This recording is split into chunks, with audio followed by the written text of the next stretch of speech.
Chères auditrices, chers auditeurs, bonsoir, bonjour. Nous sommes ici en compagnie de 3 intervenants. Donc, Jean Saint-Ambroise, avec Georges Van Pelt. Salut. Ah merci, ça fait chaud au cœur. Très chaud au cœur. Et donc, nous avons Victor Humil ce soir qui va nous parler d'un sujet qui est en fait un épisode historique du Québec. La crise d'octobre 70. Oui, donc je vais mettre en contexte d'abord. J'avais fait un petit texte c'était le 4 octobre 2017, donc un peu plus d'1 an l'an passé. Donc la crise d'octobre, pour les non-initiés, il y a eu deux enlèvements au mois d'octobre. C'est au mois d'octobre, évidemment, ça porte son nom. 2 enlèvements, James Cross, un diplomate anglais, et il y a eu aussi l'enlèvement de Pierre Laporte, qui était un ministre libéral, qui s'est avéré d'ailleurs, après coup, il y avait des liens avec la mafia, Pierre Laporte, donc ça n'a pas changé beaucoup, le Parti libéral. Hein. Affiliation criminelle. Mais Pierre Laporte, c'est un ancien journaliste du Devoir. C'en est un, d'ailleurs, qui a beaucoup écrit contre Maurice Duplessis dans les années 50. Et donc, l'épisode ici, c'est au moment où la cellule Chénier négocie avec la GRC pour une évasion, pour soit ne pas être emprisonné ou pour avoir une peine réduite. Et il y a 3 personnes qui ont été proposées par la GRC pour être faire la diplomatie entre la GRC et le FLQ, pour voir qu'est-ce qu'il y a. On parle pour qu'il ait parlé avec les membres du FLQ qui étaient barrés, qui étaient embarrés dans une maison quelque part. Et donc, et ce qui est intéressant, c'est que ces 3 personnages-là qui ont été proposés par la GRC venaient tous de la même maison d'édition. C'est-à-dire Serge Mongeau, Jacques Hébert et le docteur Ferron. Donc, Jacques Hébert, pour ceux qui ne le savent pas, c'est un grand ami de Pierre Elliott Trudeau. C'est-à-dire qu'ils sont allés en Chine ensemble. Il y a même un livre qui a été écrit là-dessus. Et c'est 2 idiots en Chine maoïstes ou quelque chose du genre... qui est vraiment un très bon livre pour ceux qui veulent comprendre la politique de Pierre Elliott Trudeau, parce qu'il pige beaucoup de ce qu'il a vu en Chine dans ses politiques futures. C'est ça qui est assez particulier. Et ce qui est étonnant, c'est que la GRC propose Jacques Hébert. Comme si les Felkistes allaient accepter que le meilleur ami de celui qui a envoyé l'armée pour capturer les Felkistes, c'est-à-dire Pierre Elliott Trudeau, a envoyer l'armée sur l'île de Montréal pour essayer de capturer les Felkistes. Et donc, ils ont fait des arrestations pour des raisons arbitraires, sans consulter le Parlement, c'est le célèbre épisode, d'ailleurs, où un journaliste interviewe Trudeau et il dit « Qu'est-ce que vous allez faire avec les Felkistes? » Et Trudeau répond « Just watch me. » Ça a été sa réponse. Et là, il a envoyé l'armée. Sans consulter le Parlement, sans rien. Il a envoyé l'armée sur l'île de Montréal. Et quelques endroits en région aussi. Et donc, les 3 personnes qui sont proposées, Mongeau, Hébert et Jacques Ferron, sont tous les 3 des écrivains de la maison d'édition du Jour, pour lequel écrivait aussi Victor Lévy-Beaulieu. Et donc, tout ce que je vous raconte là, c'est en référence à un livre que Victor Lévy-Beaulieu a consacré à Jacques Ferron, un genre de biographie, mais les biographies de Victor Lévy-Beaulieu, c'est jamais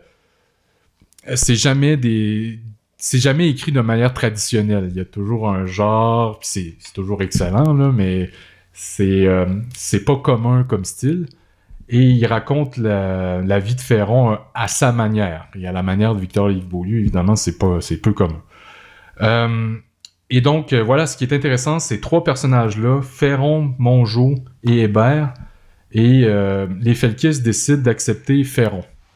Donc, Ferron passe dans l'histoire, et là, je m'attarde un peu sur Jacques Ferron, parce que c'est lui qui a été choisi. D'ailleurs, pourquoi il aurait choisi Hébert, qui est un ami de Trudeau, c'est C'est une question un peu particulière. En tout cas, et Ferron, écrivain québécois, très connu parce que c'est un docteur. C'est-à-dire même Pierre Vallière qui a écrit Nègre blanc d'Amérique, il parle de Ferron dans Nègre blanc d'Amérique. Il allait chez le médecin et Ferron, c'était quelqu'un qui donnait des livres à ceux qui se faisaient soigner par lui. Il leur cédait des livres parce qu'il y avait il y avait une mission un peu... Et d'ailleurs, c'est le fondateur aussi du Parti Rhinocéros, Jacques Ferron. Pour ceux qui connaissent pas le Parti Rhinocéros, c'est un parti qui tournait en dérision toute politique, qui inventait des promesses farfelues, totalement impossibles à réaliser. Des canulars. Des canulars, exactement. C'était des fake news, mais volontairement fake news. Des intox. Des intox, oui. Comme le journal de Montréal. Ouais, dans le genre du journal de Montréal, exactement. Mais en parti politique. En parti politique, exactement. Et donc, c'est Ferron qui est la personne qui fait le relais entre la GRC et la cellule Chénier, qui est composée de c'est Rose, Simard et les frères Rose. Simard, c'est quoi son prénom? Je me souviens même plus de son prénom, tabarouette, j'ai un blanc.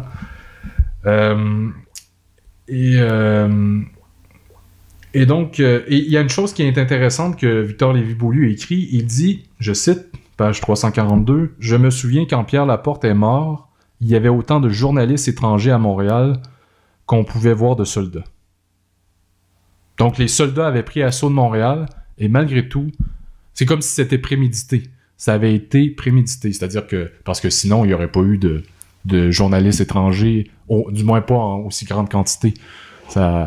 C'est ça que ça laisse entrevoir. Et ça fait penser un petit peu à la Catalogne, d'ailleurs, quand il y a eu les déclarations d'indépendance, en général, tous les journalistes sont là, et il y a eu des escarmouches, disons, avec la population, et les journalistes sont là pour... mais comment ça se fait que, soudainement... C'est comme il y a des journalistes au Québec qui se rendent en Catalogne. T'sais, je veux dire, t'as l'impression que c'est piloté de l'étranger. Là. Ouais. C'est pas la Catalogne qui a envoyé des invitations partout à l'extérieur. Hein. C'est enfin le. Bref, vous voyez un peu le genre. Et donc, c'est Jacques Ferron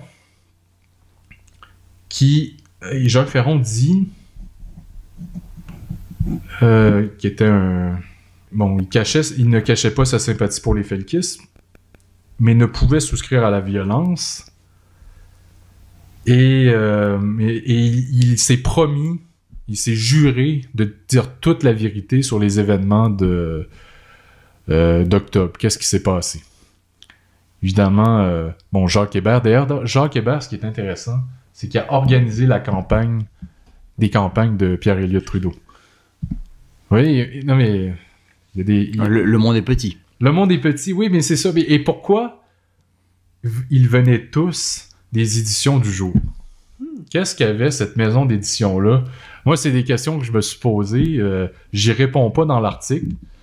Mais comme on était en octobre, puis que c'est un sujet de souvenir, puis que le livre de Victor là-dessus... Victor est rarement cité par les médias mainstream.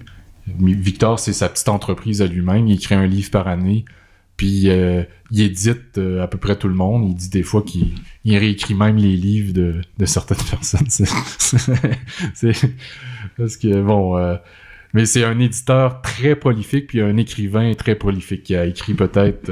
c'est-à-dire, Lionel Groulx puis Victor Lévy-Beaulieu, c'est peut-être ceux qui ont plus produit en leur nom personnel. C'est à peu près 80 ouvrages autant pour Groulx que pour Victor Lévy-Beaulieu. Et donc voilà, là je laisse des questions en suspens, beaucoup. Et moi j'ai pas de réponse, mais c'était simplement pour susciter l'intérêt autour de la question, parce qu'il y a encore des questions qui restent en suspens autour de... Et comment c'est prémédité d'avance, ce genre d'événement-là, et aussi comment la politique à l'international, des fois, c'est comme un jeu d'échecs. Il faut voir quelques coups à l'avance. Ouais. Et c'est ça que peut-être la population parfois a un petit peu de difficulté à prendre cette hauteur-là qui permet de voir, OK, d'accord, ça a été prémédité. Tu sais, il y a des gens qui se font traiter de complotistes des fois. Non, il y a des complots, ça existe. Il y a une partie d'échecs qui joue. Et c'est très intéressant. Et c'est ça qui donne tout le sens à ces événements-là. C'est-à-dire, c'est ça qui rend ça intéressant. Quand les questions que je laisse en suspens là, s'il y a des gens qui s'y intéressent, vous allez voir, très intéressant. À partir du moment que tu as les questions en tête, comment ça se fait que ça vient du même petit milieu d'éditeurs et d'écrivains des éditions du jour. Tu sais, le monsieur Mongeau, qui est le troisième qu'ils ont offert, il est rendu... un moment donné, il s'est présenté pour Québec solidaire. Mm-hmm. Donc, vous voyez, des gens comme ça, pourquoi c'est eux? Ferron, en tant que tel, c'est peut-être le plus clean de la... Enfin, moi, c'est la supposition que je fais. C'est pour ça que les Felkis, la cellule Chénier, l'ont choisi. C'est le seul qui leur paraissait honnête dans les trois. Alors, Hébert, c'était évident. Là. Je veux dire, l'ami de Trudeau, ça avait pas de sens de le choisir. Et puis Mongeau, c'est un autre cas de figure. Mais voilà, des questions en suspens qui permettent de penser que probablement que cet événement-là a été prémédité d'avance et j'espère que les gens vont s'y intéresser parce que c'est vraiment... Tu sais, parfois je raconte ça parce que je croise beaucoup de touristes dans mon travail et les gens s'imaginent que Montréal et le Québec en général ou le Canada, c'est un paradis ouateux, il se passe jamais rien, l'économie va bien, donc... mais il y a 38 ans, il y a eu l'armée qui est venue faire des arrestations de manière arbitraire. On n'est pas à Cuba, on n'est pas dans une dictature totalitaire, mais pourtant, si parfois il peut y avoir une petite crainte d'être subversif, c'est parce que il y a des gens qui ont fait preuve d'une autorité, qui ont utilisé leur autorité à des fins plutôt, je dirais, de manière un peu exagérée et c'est... Aujourd'hui, on le ressent plus ou moins, mais c'est déjà arrivé et ça pourrait arriver, c'est-à-dire le système n'a pas tant changé depuis ce temps-là. Donc, c'est possible avec le système actuel qu'il y ait des arrestations arbitraires, des gens qui s'en vont en prison, c'est possible. Oui, il y avait un document qui était sorti avec des entretiens de l'époque de certaines personnes qui avaient été arrêtées. Ouais. Puis il montrait ça, ouais, effectivement. Il montrait que des gens débarquaient en plein milieu de la nuit, ils arrêtaient les gens, les emmenaient dans un camp, quelque part, et puis ils ont passé là. Il y a eu le film de Michel Brault. Les ordres. Des ordres, qui est paru en 74, 4 ans après les événements, et qui a même qui a été à Cannes, je pense. Ils ont même célébré les 25 ans de la parution de ce film-là à Cannes. C'est-à-dire, pas la parution, mais je pense que ça a été à Cannes, ce film-là. Moi, je ça pense... Ça aurait peut-être gagné un prix. Pour faire court, parce qu'il est tard, mes frères. Ouais. Non, mais pour faire court, c'est un psy-op, une opération psychologique. Psy-hop, comme disent les Américains. Une opération psychologique. Les événements d'octobre, c'est une opération psychologique menée par les services secrets canadiens. On oublie souvent une chose. Moi, je ne vais pas trop en dire, puisque je suis Jean Saint-Ambroise, mais j'ai suivi une formation universitaire en partie donnée par des jésuites. Ça, c'est vrai.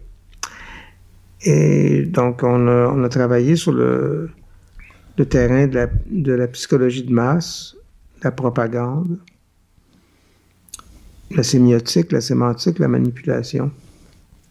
Et une chose que les gens ont tendance à oublier, c'est que les services secrets relève en Occident invariablement de l'armée.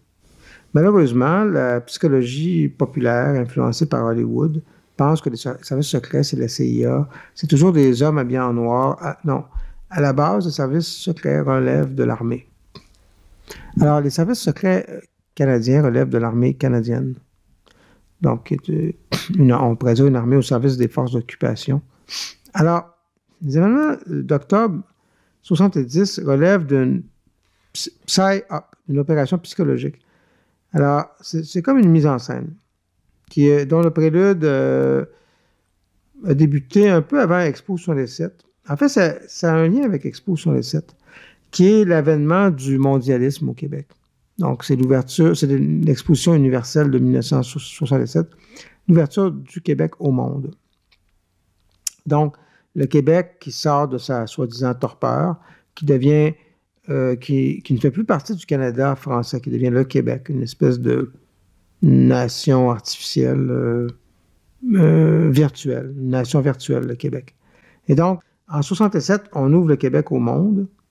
En 70, on lui dit, attention, tu dois être ouvert au monde pour te mondialiser, mais tu ne dois pas te séparer. Fais gaffe. Tu sais? En 70, on lui dit, fais gaffe. Et on va arriver vers 73, première élection, pas première élection du PQ, mais pas loin. Le PQ est élu en 76. Mais 73, c'est le dernier mandat de Robert Bourassa. Donc, ici, on arrive avec la politique fiction. En fait, les événements d'octobre, c'est un moment, un nœud de la politique fiction. À partir de 1976, Parti québécois au pouvoir, on a instauré le duopole Parti libéral, Parti québécois. Donc, 70, c'est vraiment un événement de fiction, un psy-up, et je crois que ça a été destiné à déstabiliser le Québec, à briser les forces populaires. Et là, je me souviens très bien, à cette époque, on avait le maire de Montréal, le maire Drapeau, d'ailleurs, qui était un des précurseurs de Montréal, ville, cité-État, le maire Drapeau. Il était d'ailleurs un gars qui était une espèce de cheville ouvrière pour l'ONU et pour l'UNESCO. Et le maire Drapeau a été aussi quelqu'un qui a demandé l'envoi des forces de l'ordre à Drapeau. Le maire Drapeau, excusez-moi, à Trudeau. Le maire Drapeau. Et même le ministre de la Justice, Jérôme Choquette, sous Robert Bourassa, qui était une espèce de Manuel Valls de l'époque, était finalement pas vraiment pour l'occupation de Montréal par les forces armées. Jérôme Choquette n'a pas vu ça d'un très bon œil, qui était le ministre de la Justice, un Manuel Valls sous Robert Bourassa. C'est vraiment le maire de Montréal, Jean Drapeau, le premier maire de la ville, de la cité-État, qui a fait une demande officielle à Trudeau d'envoyer les forces de l'ordre. Et donc, à mon avis, on a créé un traumatisme. On a traumatisé les forces populaires. C'était un très grand traumatisme. Et moi, j'ai assisté à ça quand j'étais enfant. Mon père m'a amené à Montréal voir les militaires qui occupaient les squares, les universités qui étaient devant tous les bâtiments d'importance, avec des canonnières, comme on dirait, avec des chars d'assaut, avec des canons. C'était symbolique. Et moi, j'avais 12 ans. C'était franchement épeurant. Et on a brisé les reins d'une résistance populaire. Et à ce moment-là, on a mis la faute sur le Parti québécois, sur le FRAPRU, si je ne m'abuse pas, le FRAPRU, excusez-moi. Un parti municipal, le FRAP, excusez-moi, le FRAP, qui était opposé à Jean Drapeau. Bon. Mais enfin, on a créé, tout ça, c'était une bulle artificielle. Le PQ a dit, on n'a rien à voir avec ça. Et on amène les gens sur le terrain de l'électoralisme, du parlementarisme, tu vois. Et nous, on est les bons gars. Le FLQ, c'est les méchants gars. Mais en fait, le PQ, en fait, qui a joué les saintes nitouches, ça va être mon dernier mot, qui a joué les vierges offensées. Nous, on était salis par cette opération de salissage qui nous a associés au FLQ. En fait, il a tiré les marrons du feu. Parce que le PQ a dit, nous sommes l'alternative. Vous voyez, les FLQ, c'est les méchants gars. Et même éventuellement, ils ont même été infiltrés par la GRC. Nous sommes les bons gars. Maintenant, on va travailler sur le terrain électoral et on va libérer le Québec. Oui, oui. Et ce qui est triste dans tout ça, pour finir, c'est que c'est pas prendre parti pour ou contre le FLQ, mais c'est de dire qu'en 1970, il y a une volonté populaire d'émancipation qui n'avait rien à voir avec le Parti québécois, qui a été brisé par les services secrets américains, canadiens, excusez-moi. Voilà. D'accord. Et je rajouterais pour parler de Jean Drapeau, c'est dit dans le documentaire qui a été fait sur l'ordre de Jacques Cartier. L'ordre de Jacques Cartier se targue d'avoir fait élire Jean Drapeau la première fois. Et moi, ça m'avait marqué parce que l'ordre de Jacques Cartier est censé être de confession catholique. Et je me dis à la fin, tu sais, quand tu vois un homme comme Jean Drapeau qui a demandé que l'armée vienne, là, je me dis, et non, là, ça n'a plus rien à voir avec ce que l'ordre de Jacques Cartier pouvait peut-être être à l'origine. Là, c'est plus du tout catholique, c'est plus du tout même défendre les Québécois, là, c'est autre chose, là. Jean Drapeau a fait un grand ménage avec Pax Plante, qui était un chef de police, OK? Oui. Parce que Montréal était la Sin City, elle l'est redevenue maintenant, était la cité du vice de l'Amérique, la petite Paris d'Amérique durant les années 40, 50, 60, d'après-guerre. Et Jean Drapeau a fait un ménage salutaire, mais il a profité de ça pour, après ça, se positionner comme un petit tyran de Montréal et un petit roitelet, mais au service de l'idéologie mondialiste. Et Expo 67, en fait, dans mon livre à moi, est un événement aussi important, sinon plus important que les événements de 70. Mais ils sont en relation. Donc, Expo 67, on nous a ouvert au monde. Il faut vous ouvrir au monde.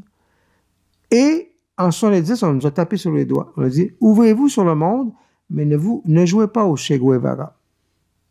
Ouvrez-vous sur le monde, mais n'oubliez pas que vous êtes ouvert sur le monde pour recevoir des immigrants, recevoir des influences étrangères, mais vous êtes des sujets de la couronne britannique. Ouvrez-vous sur le monde, mais ne vous rebellez pas. Et Trudeau, qui fait partie de la maçonnerie anglaise. Oui. Parce que Trudeau, moi, pour avoir lu un peu sa biographie, est-ce que c'est possible qu'il ait qu'il ait retourné sa veste un moment donné dans sa vie? Parce que durant la Deuxième Guerre mondiale, Trudeau faisait partie d'une société secrète, les Frères Chasseurs. Les Frères Chasseurs, société secrète d'extrême droite. Enfin, c'est ce que le livre disait. C'était comme ça que c'était désigné et qui avait une tendance indépendantiste. Les Frères Chasseurs, c'est un lien avec les patriotes. Un lien avec les maçons aussi. Parce que les patriotes étaient des maçons. Mais des patriotes. Mais des maçons français. Oui, et non absolument. des maçons anglais. Absolument. Mais c'est pour Trudeau est un binational. Il y a toujours eu un complexe d'identité. Sa mère était anglaise, son père était francophone. Ouais. Eliot, de sa mère. Et en fait, c'était un militant communiste. C'est là qu'il s'est fait retourner. Les communistes retournent les gens. Les communistes sont des spécialistes du retournement, de l'autocritique. Ah, d'accord. Ouais. De la manipulation, du lavage de cerveau. D'ailleurs, il y a eu beaucoup de lavage de cerveau fait par des bolcheviks. C'est des spécialistes. Trudeau a été retourné par les communistes. Et n'oubliez jamais une chose. Trudeau est devenu maoïste. Oui, c'est vrai. Aux alentours de l'Expo 67, 68. Et il a établi, via la famille Desmarais, qui était ses sponsors, la banque CITIC à Hong Kong, une banque sino-canadienne, excessivement puissante. Et la cheville ouvrière de Trudeau, en Chine, était Maurice Strong. Oui. Un des pères de l'environnementaliste, qui est décédé l'année passée, ou il y a 1 ou 2 années, qui était un ami intime de Mao Zedong. Donc, Maurice Strong et la cheville ouvrière. Mm-hmm. Et donc... Un gentil catholique. Ouais. Oui, voilà. Et il ne faut pas oublier que un des mentors de ces gens-là était le médecin Normand Béthune. Oui. Qui est d'ailleurs célèbre en Chine. Qui a une statue sur la rue à 2 pas de Concordia. Oui. Parce que Concordia fait partie de cette nébuleuse. Une nébuleuse maoïste mondialiste, maçonnique. Voilà. D'accord. Et une nébuleuse qui a toujours eu pour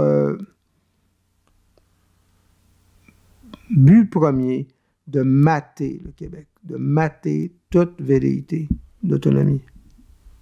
De bien faire comprendre au Québec, vous n'êtes que des citoyens du Dominion. Parce que le Dominion britannique, quand ils ont introduit l'opium en Chine, ce qui a mené à la guerre la révolte des boxeurs, le Dominion britannique a compris que la Chine était un élément, un royaume central. Le Dominion britannique a toujours compris que les deux royautés du monde sont la France et la Chine. Les deux plus vieux dominions, les deux plus vieux royaumes mondiaux, les deux plus vieux pays au monde, la France et la Chine. Et le Dominion britannique s'est associé à la Chine et a entrepris de détruire la France avec la Révolution française, puisque la France ne voulait pas plier. Voilà. Oui, tout à fait. Voilà. Tout à fait. Et ça explique bien des choses, c'est très intéressant d'ailleurs. Moi, j'ai pas grand-chose à rajouter sur la crise d'octobre. C'est pas mal ça. Bon, merci beaucoup à vous deux pour ce mot-là. Merci Jean Saint-Ambroise. Merci en espérant qu'on légalise l'opium dans les meilleurs délais. Merci, messieurs. Merci à Van Pelt et merci à Victor pour ces précieuses informations. C'est un plaisir. Bonne soirée à vous tous. Salut. Au revoir.